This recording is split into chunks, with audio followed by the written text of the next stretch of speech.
Good morning. Once again, this is Leo Manongas, and welcome to our webinar. So this is LRM Marketing and Consultancy, LRM One System.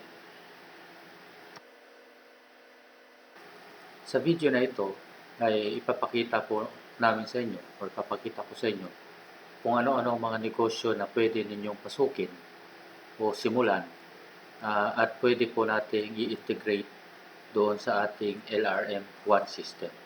So ito po yung sinasabi natin na diversified businesses. So hindi lang po iisa yung negosyo na pwede niyo pasukin, kundi marami po. At i-integrate lang natin sa ating system para hindi po kayo mahirapan na patakbuhin ito. So titignan natin kung ano-ano ang mga pangangailangan ng bawat tao o pamilya. At doon tayo mismo magtatayo ng negosyo. Doon tayo magsisimula ng ating negosyo. So katulad ng sa pagkain, so marami tayong klase ng negosyo na pwede maitayo sa mga inumin, groceries, at iba pa. Napakarami po ng mga negosyo na ito ay pangangailangan ng bawat isang individual or family. So yun po ang mga negosyo na itatayo natin as corporation.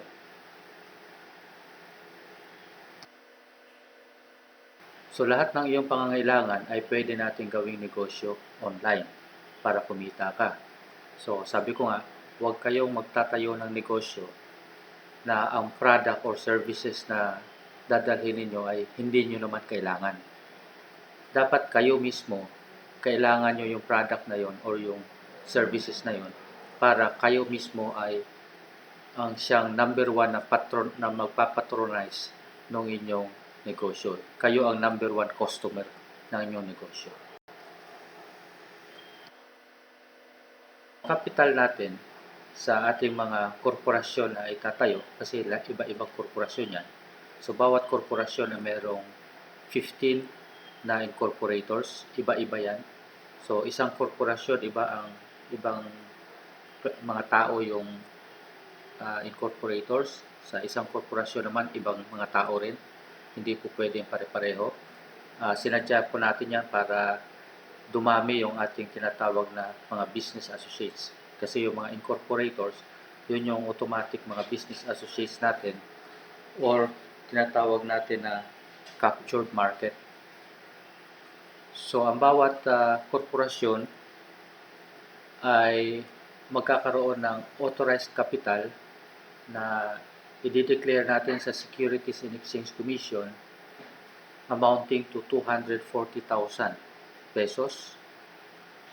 At ayon sa Corporation Code of the Philippines, kailangan at least 25% ng authorized capital ay dapat i-subscribe ng mga incorporators.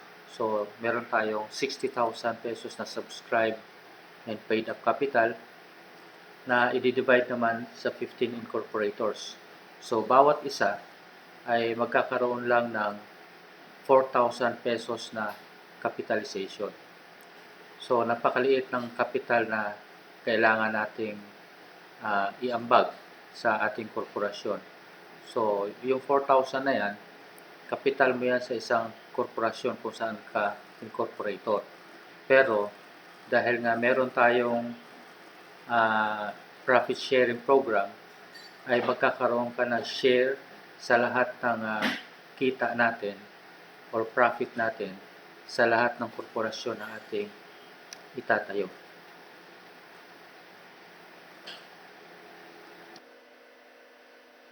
So, ang LRM Marketing and Consultancy, ang kanyang magiging automatic clients ay itong mga kumpanya na itinayo natin or itatayo pa.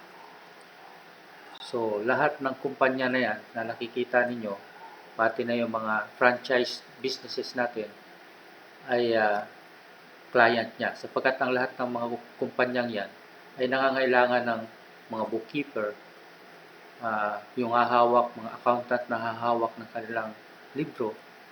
So sa atin sila mag-a-avail ng services. Yung pagre-rehistro, pagkukuha ng mga permit at license ng mga kumpanyang yan, ay tayo na rin ang kanilang i-hire. At kung mangangailangan sila siyempre ng mga feasibility study or market research, tayo na rin yung kanilang kukonsultahin. At iba pang mga kailangan sa negosyo tulad ng legal services. So, automatic, meron na tayong kliyente. So, sigurado na kikita tayong lahat.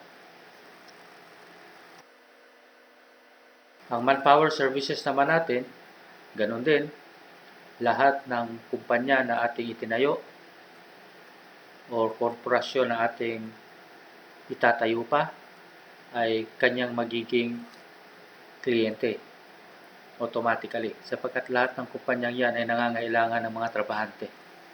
So, imbis na mag-hire sila ng mga trabahante sa ibang agency, so yung atin na lang pong agency or manpower services company ang kukontakin nila at tayo na ang magpo-provide ng mga kung ano ang mga kailangan nilang mga tauhan.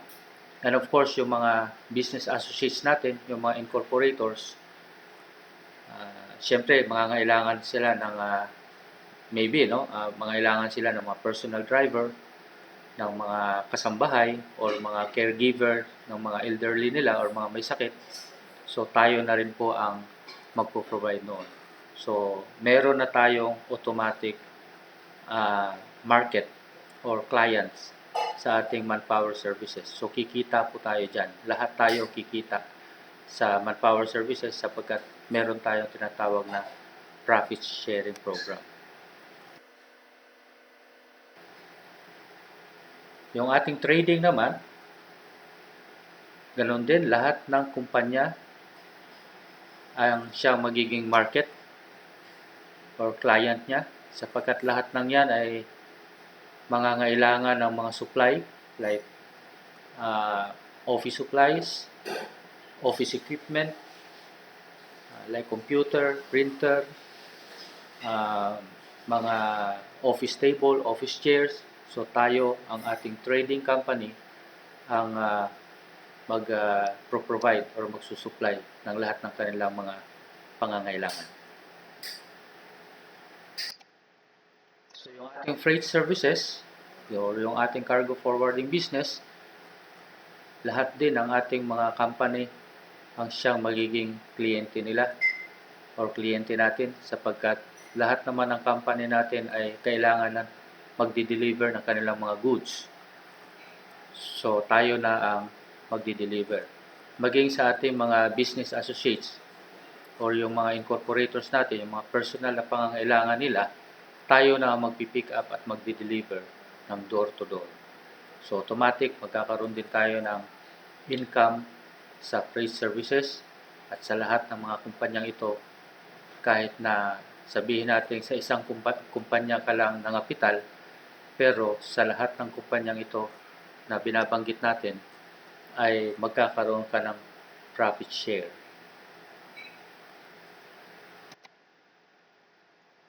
Ganon din ang ating printing services. So lahat ng ating mga kumpanya ang magiging kliyente din niya. Sapagkat mangangailangan yan sila ng mga resibo, kailangan ng mga tarpaulin or mga signages. So tayo na ang magpo-provide. Sa ating mga franchising businesses, so meron tayong franchising company. So ito yung magiging kliyente nila ng ating franchising company. So halos lahat ng negosyo natin ipa-franchise natin para mas madaling lumaki. So lahat ng mga yan ay magbabayad ng franchise fee at royalty fee sa ating franchising company.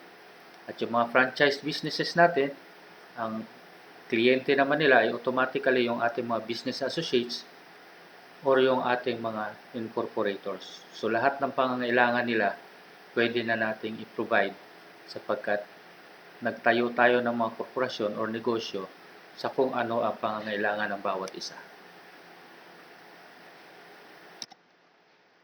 So, ang sistema lang na gagawin natin ay kung ano ang mga pangangailangan natin sa araw-araw, personal sa ating mga pamilya, ay doon natin bibilhin o doon natin kukunin sa mga kumpanya o korporasyon na itinayo natin.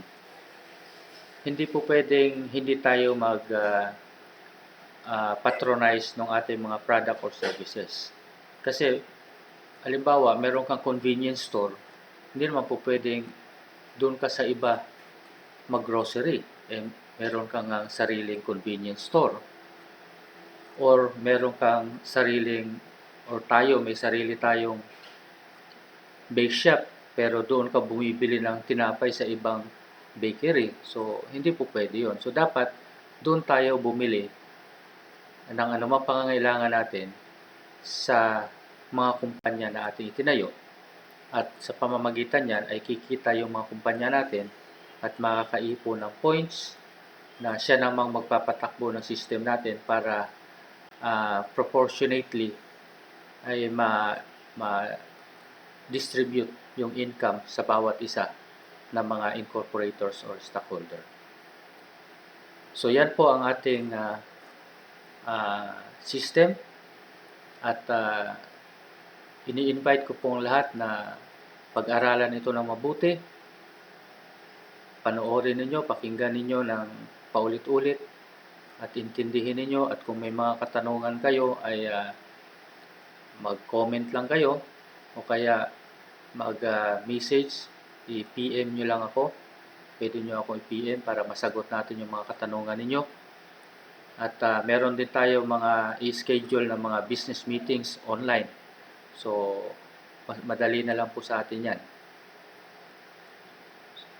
So, ini-invite ko pong lahat na magnegosyo tayo sapagkat ito po ang kailangan natin ngayon para makasurvive tayo sa hinaharap natin na krisis. Anyway, maliit lang po ang kapital.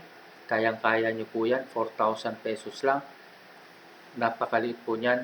At para sa lahat na yan na kumpanya na itatayo natin, kikita ka na. At madali lang din po ang pagpapatakbo sapagkat system lang yung ating pagaganahin, yung LRM1 system.